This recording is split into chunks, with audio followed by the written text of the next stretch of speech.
Having my parents being real supportive of my hobby and my interest in magic. They let me go to the magic conventions out of state. All that time I was getting better and doing more and more shows. That's really where my passion was, and my parents supported that. That's what made it possible. What are your tips to presenting in person? Learn how to use the microphone before you start the presentation.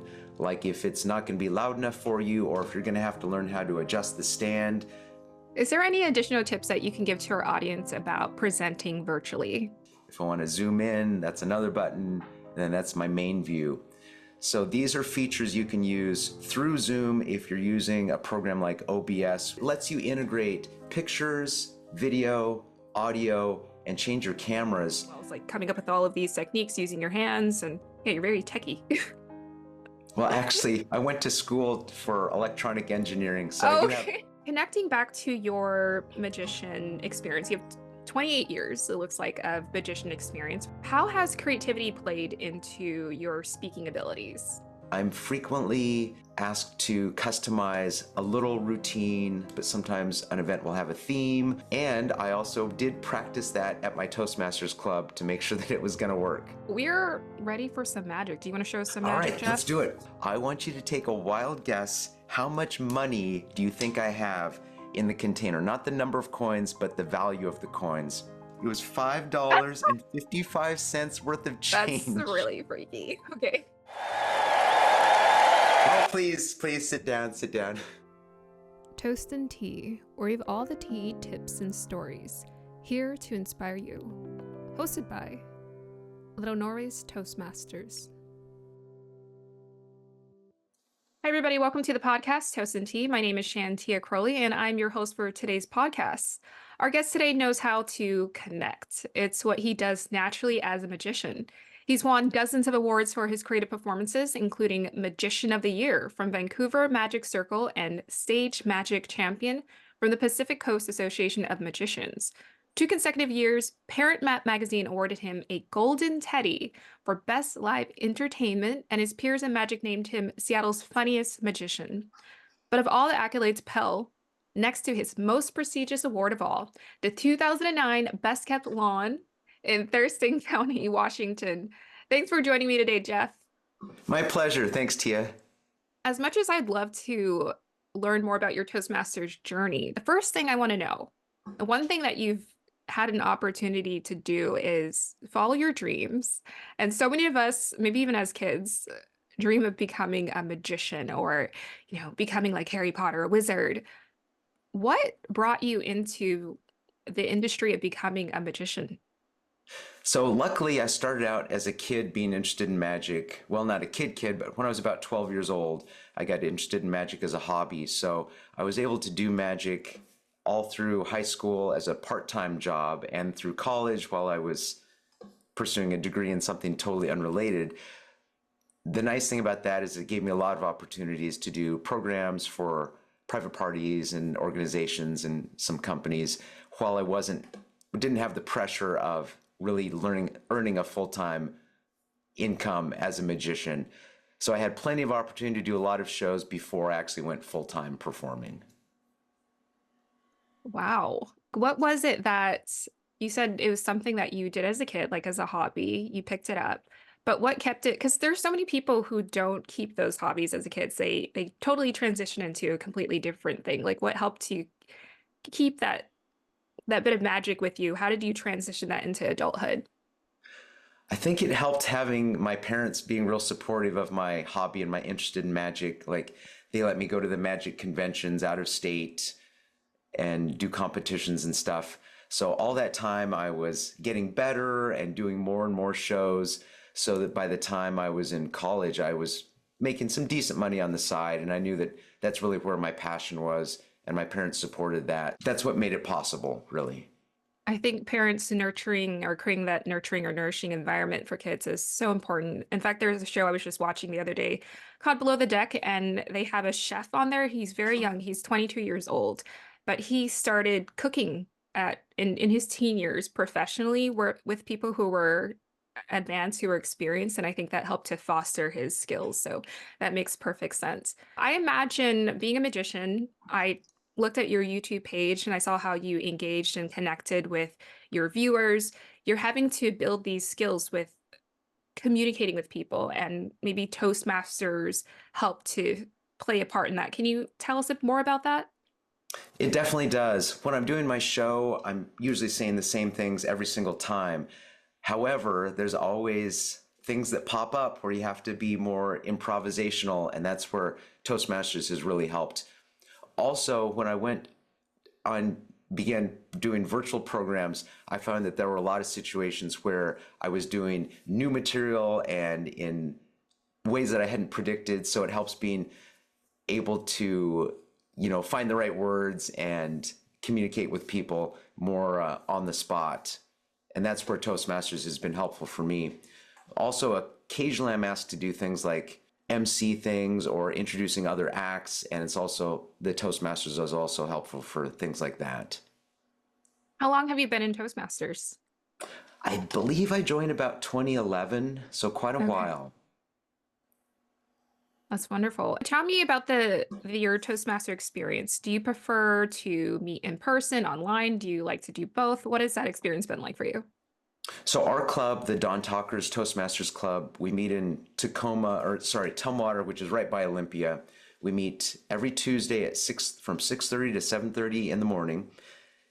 We're a hybrid club, and about half of our members are in person and about half are virtual. So it's kind of a mix. We do have a pretty small club. We typically only have maybe 6, 7, 8 people a week.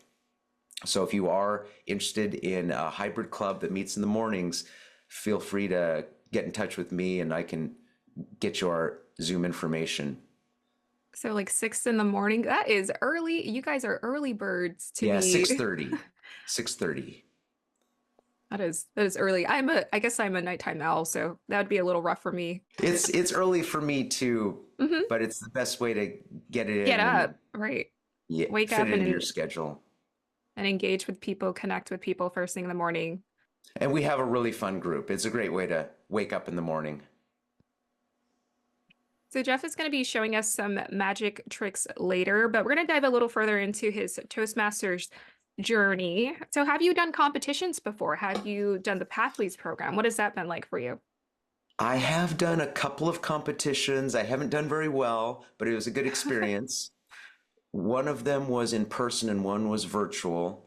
I think that doing it virtually is more difficult just because there's Hmm. always technical issues. Hmm. Even just meeting with you, I had to go through and try and remember a bunch of the technical things because I don't always meet on Zoom. But as far as Toastmasters, as roles that I've taken on in the club, I've been the Sergeant of Arms for quite a few years. I've been the secretary for a couple of times, and I'm currently the president. Because we have a small group, everyone kind of needs to chip in. Yes, I can acknowledge I understand what that's like because in our club, Little Norway's Toastmasters, we've had mainly the main 4 or 5 of us just take on the same leadership roles every year, and we kind of like cycle around, whereas everyone else is sort of cycling in and out. We have like old comers. Sometimes things happen in life, family events or experiences, and we're just constantly cycling in new people. So it takes time to train people to be able to take on those roles and to step in. Yeah, it's taking time to do Yeah. that. And I agree with the having to adapt to technology.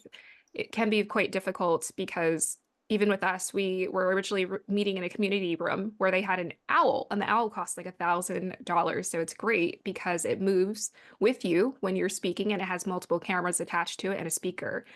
But in our new location, we're having to come up with something on its own and adapt really quickly. So yeah, that it definitely poses a challenge. So are you also a hybrid club? We are a hybrid Oh, club. nice. We meet at a church right now, and we're just using a laptop. A tiny laptop. We don't have any big screens or anything. So there's some new technology we're having to bring into that space in order to make it ideal for everybody.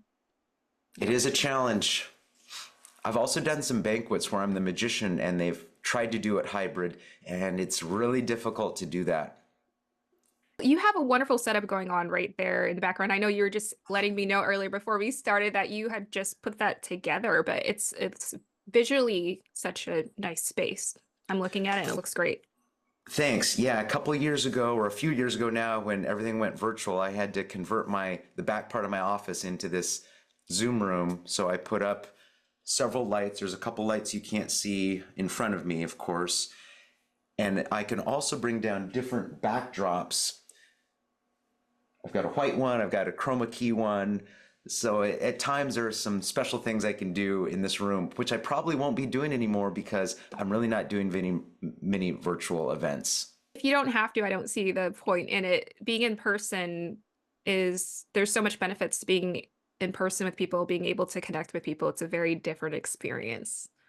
It's actually a lot easier presenting in person than it is virtually. There's just so much of the tech things that you have to make sure you get right. I agree. And I have a YouTube channel, so it's not virtual, but I create my videos and then I post them. So it's very easy for me to just create a video and post it versus, connecting with people live in person. I imagine you have to be very creative with that if you want everything to go smoothly. But that's also a nice thing. This space I've also used to create quite a few videos, because once you have the nice lights and the video camera, then you're set up to do those things. Is there any additional tips that you can give to our audience about presenting virtually? Yes, I will tell you a couple things that I'm doing that you wouldn't know about if I didn't mention it, but I have a teleprompter set up. So my camera is actually behind a teleprompter. So I'm able to look into, basically I'm able to see you and me side by side on a screen, and my camera is right behind that. So I'm able to almost look directly into the camera. You're just off just a little bit, but that way I'm not having to look down at my main monitor, which is here. I'm able to keep my eyes more on the camera. And that's hugely beneficial because then people connect with you when they can look into your eyes. When you're looking at something else, they don't have that same connection. So that's been, I think, a huge benefit. Another thing, make sure you have really good lighting. A lot of times people have a window behind them, or they're in front, their light is, in the ceiling, but it's behind them. And it really ruins it backlights you a little bit, and the cameras tend to adjust for whatever the lightest source of light is rather than your face, unless it's a really smart camera. So make sure you have good lighting on your face. Some people like to have kind of a soft background, and for that you can use, Zoom has a feature that'll do that, which makes it look kind of nice. It blurs the background a little bit. Or if you use a nicer camera, it'll also do that if you have a nicer lens. The camera I'm using has a manual focus, or I have it set to manual, and I leave it there just so that it's not hunting, so that if I move out of frame a little bit, it doesn't focus on my background, because 99% of the time I'm right here. I'm not moving around a lot. Also, my microphone is just right out of reach. It's right there. So I have, fairly decent audio, better than just a laptop microphone or something. Right. So those are a couple tips as far as just basic lightcraft and soundcraft, but I also have some tools on my desk, like a stream deck that lets me change, if I want to put up my social media information, I just hit a little button, or if I want to change to a different camera view, this is what I have on my desk. Now, obviously, if you're just listening to this as a podcast, you won't see these things, so I apologize, but I'm able to also zoom in. If I wanted to zoom in and get a closer shot of me, this is me closer up. And the neat thing is I can even change from this view to the main view without touching anything with my hands, because I also have a USB foot controller, and I'll pick it up and show it to you.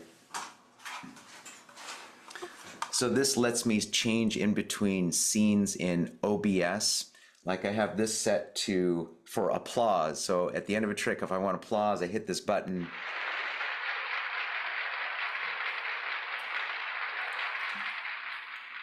And I have two of these. One is set for a couple scene changes, and the other one lets me change the view of my camera. So if I want to show you what's on my desk with me inset, that's one of the buttons. If I want to zoom in, that's another button. And then that's my main view. So these are features you can use through Zoom if you're using a program like OBS, which is, I don't even remember what it stands for, but it's a free software you can use, and it lets you do all these fancy things, like with the push of a button, I can play intro video.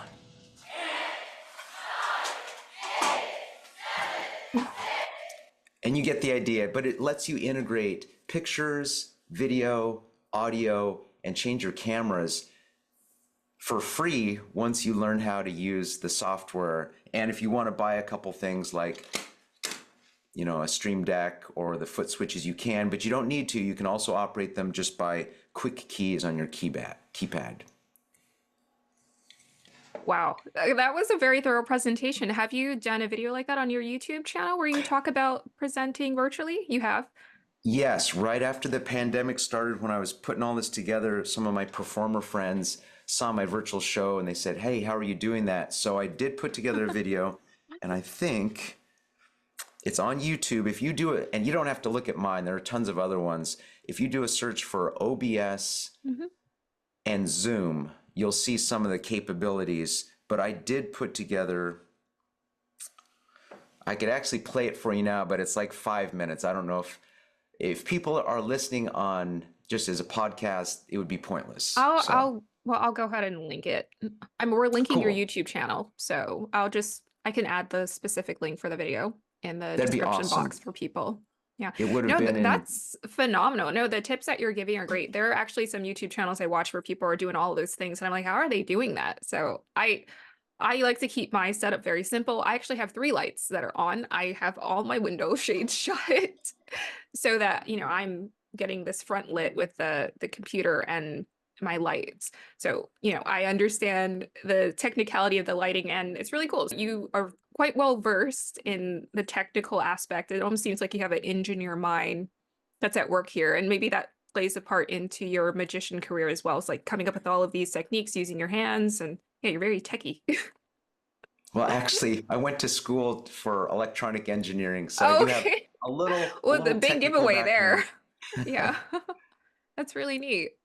Okay, well, I'd love to see. We're going to see a little bit more of that when you show some wonderful tricks. What are your tips to presenting in person? Let's switch to the in-person So experience. interestingly, it's some of the same things. You've got to have good lighting. And when I go into a banquet room for like an evening performance, I always look at the lighting, and it's always terrible. So I actually bring my own lights. And if you're a speaker or a presenter, it's a good idea if you look at the space, and sometimes there'll be little par cans up in the ceiling that aren't on. And if you're doing a speech or a presentation, ask if you can turn those lights on, because you want to have people be able to see you. You want to show up well. If there's a stage or a platform, use it, because you want to make sure you're visible to the people at the back of the room. For audio, learn how to use a microphone. If you're giving a speech or a presentation, there'll usually be a couple of types of microphones. Sometimes they'll give you a headset, which is good. Then you can walk around. You don't have to hold it with your hands. Usually there'll be either a handheld microphone, like in a podium, in a clip, or on a mic stand, or they'll just hand you a microphone that you hold on to. And it's a real skill learning how to hold a microphone and also give your presentation, because if you're scrolling through your notes, or in my case, as a magician, I'm holding up props, you need to know how to use the microphone and the props at the same time. A couple tips: if you need an impromptu microphone stand and you happen to have a pocket, don't have one now, but if you have a pocket here, sometimes you can put the microphone into your pocket and it'll keep it here in about the right spot as a microphone. But they also sell special holders that go around your neck, and they'll hold a microphone right here in the perfect spot. Also, look and see where the speakers are, because you don't want to walk right in front of a speaker with a microphone. That it gives that howling feedback that annoys everyone and kind of ruins the presentation. So just look and see where the speakers are so that you're aware of that, especially if you're wearing a lapel microphone. That's the microphone that clips on here. Those are really susceptible to feedback because they have more of an omnidirectional pickup, as opposed to a handheld microphone that has more of a directional pickup right in front of the mic. So those are a few things to think about. Also, learn how to use the microphone before you start the presentation. Like if it's not going to be loud enough for you, or if you're going to have to learn how to adjust the stand, figure out how that works, because it's really awkward to not know how to do that right in the middle of your presentation. I agree. I did the toast for my best friend's wedding. I was her maid of honor, and they gave me a microphone. And I didn't realize until I was speaking into it, it was not loud enough. I had to hold it a lot closer to my face. And I learned that in the presentation when I was giving her the toast. So I would definitely recommend that people study their room or their space before presenting. Take, a couple minutes, 5 minutes if you can, to make sure you get a feel for your space and audio. I agree, because it makes a difference. If people can't hear you, what is the point? It And sort I've of also, messes up the whole presentation. it does. And I've also seen people given a microphone and they hold it here where it's not Yeah. doing any good. You do have Yeah. to hold it fairly close to your mouth usually. Right. And I'm a sucker for audio because I do not like not being able to hear people. Even with this, I'm using a Blue Yeti mic, which is a simple mic that many people purchase as a starter mic for people to use. But it captures really good audio, and I like to edit my audio in Final Cut Pro, or sometimes I use Soundtrap to edit some of my audio as well. That's also good. It's a free app that it's connected to Spotify's company, and it works really well. You have Nice. Yeah, some it options. always makes a big difference to have an external microphone, not using just the laptops or your built-in microphone. Going back to Toastmasters, have you been able to get any benefits out of the Pathways experience, the educational online experience? What has that been like for you? Honestly, I don't do a lot of the Pathways Yeah. projects. No, it's I not. I love that you're being so honest about that. we I do speeches. The way we do it in our club is you're assigned a speech Mhm. every 7 weeks at least you're guaranteed to do a speech that day. You can do more if Mhm. you want. We have 2 speaker slots every week, and we usually only fill one of those because, again, we're a fairly small club. Mhm. But normally when I do a speech, I'm either working on new material or I'm working on a presentation. Like if I had been thinking ahead, I would have practiced some of the information that I've been talking about with you. I would have done it for my Toastmasters club, but I wasn't thinking that far ahead. However, when I do have projects that are coming up, I I take advantage of Toastmasters to get extra practice at Toastmasters by giving a speech and getting feedback. And that's what I did for my best friend's toast. I made sure to present it in the club. They actually have a Pathways presentation project where you get to do a toast, best man's toast or best woman's toast, I guess. And I went ahead and did that, presented it, and got some feedback from my fellow Toastmasters. And that way I was able to perfect it, make it a little bit better for her for her wedding. That's the perfect use of Toastmasters. Yeah, there are some projects that do connect well with it. I like the options that they have. Now, connecting back to your magician experience, you have 28 years, it looks like, of magician experience, which is a lot. That's wonderful. How has creativity played into your speaking abilities? I'm going to combine creativity and a wedding because last week I was asked to make the wedding rings magically appear for the ceremony, Oh, and I'd neat. never done that before. So I came up with a plan to produce 2 rings magically, and as part of that, I had to create the method that was going to be practical, that people, 100 people would be able to see from a distance. And rings are small, so that was a little bit tricky. And I also wanted to involve Esther and Hal, the bride and groom. I wanted to involve them both, obviously. And it turned out to be a hit. And I also did practice that at my Toastmasters club to make sure that it was going to work.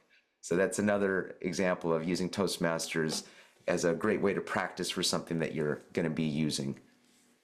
As far as creativity, I'm frequently asked to customize a little routine, not always like the rings, but sometimes an event will have a theme or they'll have someone that they want me to involve in a trick. And so if I find out something about them, I like to customize what I'm doing for them. So it's always being creative. And the more you make your speech or your magic or whatever you're doing, the more you can make it about your audience and customize it for them, the better you're going to connect with the audience because they'll understand that what they're seeing was made just for them. Yeah, the adaptability is important, and that's what we learn in Toastmasters with the roles and impromptu speaking is you learn how to work quickly on your feet and speak quickly, maybe from your mind or from your heart, not overthinking the process. That's what I love about Toastmasters too. That's great for me because I'm more of a rehearse person. I like to rehearse things before I present things to people, or I like to have a lot of time stretched out to flow with the conversation. But having a quick 5 minutes to present something or doing an impromptu speak like a table topics where you have to think off the cuff for 2 minutes, speak for 2 minutes and think about something to talk about. Those are really wonderful opportunities for people to learn how to adapt and infuse more creativity into their communication skills. Some people are so good at it. It's always easier for me to start a table topic, but it's harder for me to wrap it up in a perfect, succinct way. And some people are just really good at that skill. It takes a lot of practice. What is your favorite role in Toastmasters? Do you feel like you have a favorite role? I like being the table topics master. That can be fun because you get to kind of set the tone for the meeting and you can always find out a lot about other people. I'd say that I probably know more about the other members of my club, what they think politically and their favorite sports teams and what their interests are outside of Toastmasters. We know a lot about each other because after years of being asked questions and giving answers about childhood and favorite activities and foods, you get to know a lot about your fellow Toastmasters. I think table topics also being the table topics master somewhat prepared me for being a interviewer as a podcaster. So it gives you the opportunity to think about what kind of questions to ask. And even when you're in the room and you look at the people and you think about, oh, who am I going to ask this question to? You can sometimes specify what questions you want to direct to who. That's kind of fun to think about. Yeah, I've definitely noticed that in our club, the table topics masters, they have specific questions for specific people because they know who those people are. Absolutely. We're ready for some magic. Do you want to show us some All magic, right, Jeff? let's do it. I do have a question though. What percentage of your listeners are going to be only listening and what percentage will be watching? Because I don't want to do a bunch of magic that's just visual. Well, I have a visual presentation on both Spotify and YouTube. So the Cool. invitation is to have everybody watching the Good. Well, video. let's do this. Tia, do you know what this little contraption is? Is that a purse collapse cap? It is. Yep. This is where magicians carry their money. Oh, I have a bunch of coins. I'm going to switch to my other camera so you can see this. I've got the 50-cent piece. I'm going to hold this where you can see. I've got the 50-cent piece. I also have a bunch of pennies, dimes, nickels. I know there's some quarters in there. And here's your job. I want you to take a wild guess. How much money do you think I have in the container? Not the number of coins, but the value of the coins. And don't make it a big deal. Like, don't try and count the coins, but just use your intuition. If you had to guess, how much do you think the value of the coins is? And be specific to the nearest penny. okay. I'm gonna say 555. Oh, interesting. So that's triple nickel, 555. Wait, oh my gosh, that's crazy you would say that. Now, I have to tell you one thing. These are not coins. I called them coins, but it's just a picture of coins. But it looked so real. That's I know, it good. actually looked real, but what I did is I took a picture of coins and then I printed it out. Oh, but here's the weirdest thing. After I printed the coins out, I dumped the money out on the table and I counted the value. You're never gonna guess. It was $5.55 worth of change. That's really freaky. Okay, that's good. So that's just it can't be a coincidence. I don't think so. That's some real wizardy magic right there, Jeff. Yeah. Now I want to do magic with something you might have at your house or in your studio there. Do you have a book or magazine that is within grasp? Oh, nice. A notebook. Are the pages numbered or not? Probably No. not. No. Do you have any book or magazine that has page numbers on it? Yes, give me a moment. Okay, cool. Actually, in fact, while you're doing that, I'll do another trick that everyone in the viewer land, you can watch. I'm going to bring up a picture of a bunch of fruits and vegetables. And Tia, you can play along with this too. There's a watermelon, there's an orange, there's a star fruit, I guess, a banana, grapes. I want you to think of a number between 3 and 14. So everyone think of a number between 3 and 14, and then find the little spot where it says start here, and you're gonna count your number going in a clockwise direction. So let's say you were thinking of the number 4, you would count 1 on the number that says 1, then 2, 3 you'd be on the watermelon, 4 you'd be on the pear. So I want you to do that for your number between 3 and 14.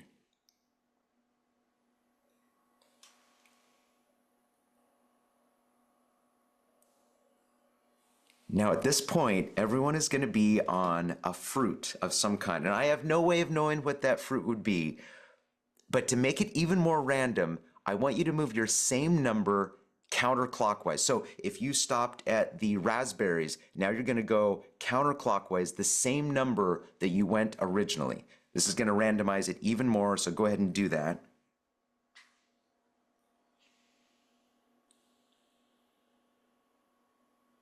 At this point, you're on a fruit that you never could have imagined at the beginning, but now I want you to think of that fruit and concentrate, like orange juice. Wait a minute, oranges! Was it an orange? Tia, did you land on an orange? Yes, I did. I thought you would. So do you have a book or magazine or something? Perfect. And what's the title of that? The Alchemist. Cool. How many pages are in the book?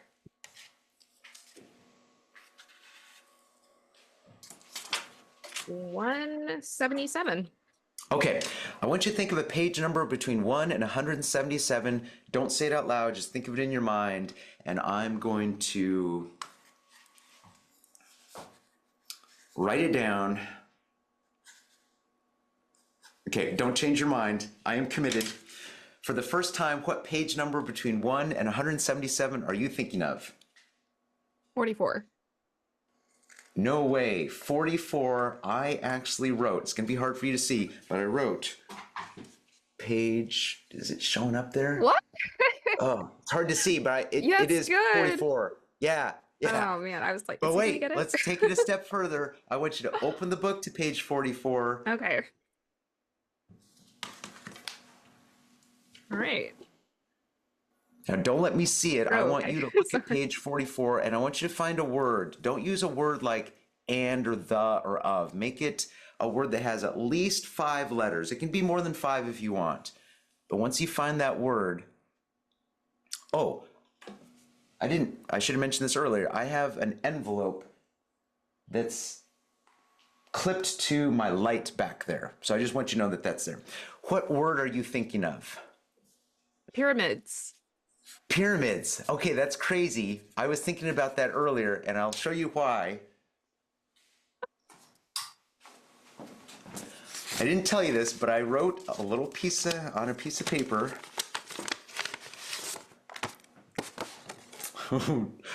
I wrote, you selected. Oh no, it's hard to tell. This is not good.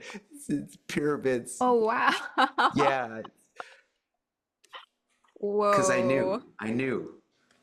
But actually, the reason I guys. was thinking of pyramids is because I have a card that has a pyramid here. And I was going to show you this later, but I'm going to show it to you now. I'm going to zoom in a little bit. So I've got various cards with animals, objects, pyramids, Yeah. car, animal, and I'm going to spread these out on this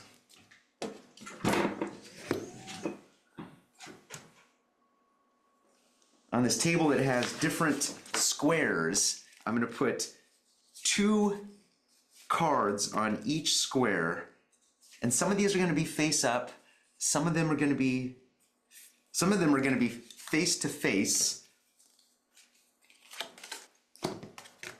And I'm just gonna mix these up.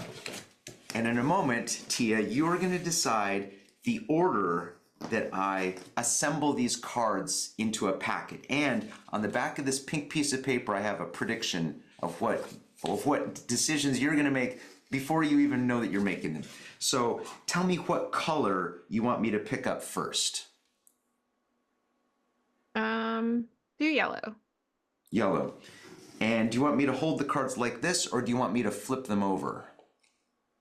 Go ahead and flip it over. Okay, I'm gonna flip it over, and that's turning an alligator or a crocodile face up. Which color do you want me to pick up next? Do red? Okay, red. Do you want me to flip them or not flip them? Don't flip it. Okay. Oh, and then next, Yep. black. Okay. Flip or not flip? No flip. And then green. Flip. Oh, okay. I'm gonna turn those up, and that's turning pyramids and the Yeah. fridge face up. Okay, Nice. blue or orange? Let's do the orange. And well, yep. And then the blue. And Want me to flip those or not? flip it. Okay, so that's going to change the outcome. Now, do you want me to leave these just the way they are, or do you want me to shuffle them up a little bit? It's up to you. Should I shuffle them or it not? up. Shuffle, Okay, I'm shuffle them. Now, last thing, I'm going to deal these into two piles.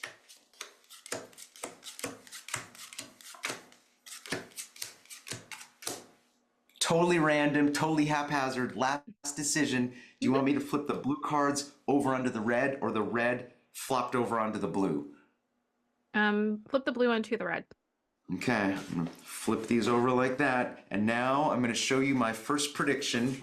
My first prediction says 3 cards will be reversed. I don't know if you, can you see that? Can't quite It's see kind it. of, it's the glare. I can sort of make out the 3. There we go. Yeah, much better. Oh, 2 okay. cards will be revealed. Okay. Okay, well, let's find out if 3, oh, hold on, my camera just unplugged. Or my light did. Okay, we're looking for 3 reversed cards. Okay, so that one's reversed. That one's reversed. Oh, there's 4 of them. Oh no. Okay.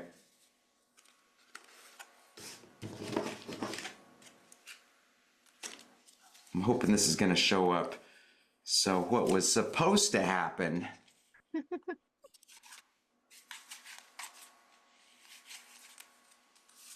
oh, it was supposed to be these 3. Because I'll show you my prediction. Inside, I have a list of all the items. This is not going to be good. I didn't realize the glare was going to be so difficult, although... Yeah, sorry, this is better in real life. What happens is all of them disappear except for 3 of them, that's so cool. which say lighthouse, airplane, and clothespin. But again, it's really hard to show up. And there's the airplane, there's the clothespin, and there's the lighthouse. And oh, wait a minute. Hey, when you look at that airplane, does it look like a letter or Yes. a picture? Yeah, it looks like a letter. It looks like my It's- nickname. Yeah, Tia. Yeah, yay. That's so cool.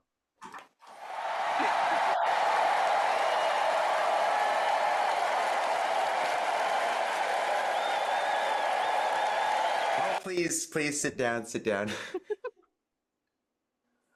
Okay, let's do one last thing. We've got to do a card trick. All magicians do card tricks. And I brought a card trick, but these are giant cards, so I guarantee these are going to show up. And there's something weird about these cards. On the back of every card, there's a little magician. And he is going to do this trick. As I flip through the cards, he animates. Oh, but first, Tia, you need to pick a card. So this is a complete deck with all 52 cards, so you name any card that you want me to use, and we're going to use your card. Um, okay, is it, oh, it's in order. Okay. Let's do Ace of Hearts. Okay, Ace of Hearts is way at the back, but it doesn't matter. As long as you know what's in there. Oh, and I didn't show you the entire movie because there's a really surprise ending, but I'm going to show it to you now. This is a classic of magic. It's the magician taking his top hat off, reaching into his hat, and you're never going to guess what's coming out. What do you think that is? Looks like a rabbit. It's a bunny. It's a bunny. But here's the cool Bunny. thing: since this is a magic show, the bunny changes into a card, and as he flips the card over, the card in his hat happens to be the Ace of Hearts. I hope that shows up. That's so crazy. Yes. Yes, because he knew you were going to pick the Ace of Hearts. That's neat. Wow. That is awesome, Jeff. You are very good. Very, very good. And it's been a minute since I've been to a magic show, but I've never, I don't know. I usually watch some of that stuff on TV. That was really cool. Well, as you can see, there's all these little technical things that can happen. Like my light had never come unplugged before, and I wasn't even thinking about the glare off of that piece of paper. Yeah, I mean, it ended up working out and you adapted pretty quickly. Your flexibility skills came into play really quick. You were thinking quick on your feet. Right. Literally. Okay, so we are about ready to close out the podcast, but before we go, I would love for you to share what's your final or last pieces of advice that you'd like to give to our audience who are working on their communication skills or maybe just pursuing their dreams. Sure. Know who your audience is. When you understand what your audience wants to get out of the communication or the interaction, it makes your job of crafting a speech or giving a presentation that much easier. And then finally, if you can relax and have fun when you're presenting, people will be able to connect with you better. And have fun when you present and give your speeches. Have fun. That is a very important ingredient. I'm going to link down all of Jeff's social media links down below. And if you're interested in joining Dawn Talkers or checking them out, they are hybrid clubs, so they meet online or in person. I'm going to link all of that below. All right. Thank you so much for joining us today, Jeff. Cool. Thank you, Tia. All right, everybody. Thank you. That's going to be the end of the podcast. We'll see you next time for another episode of Toast and Tea. Bye.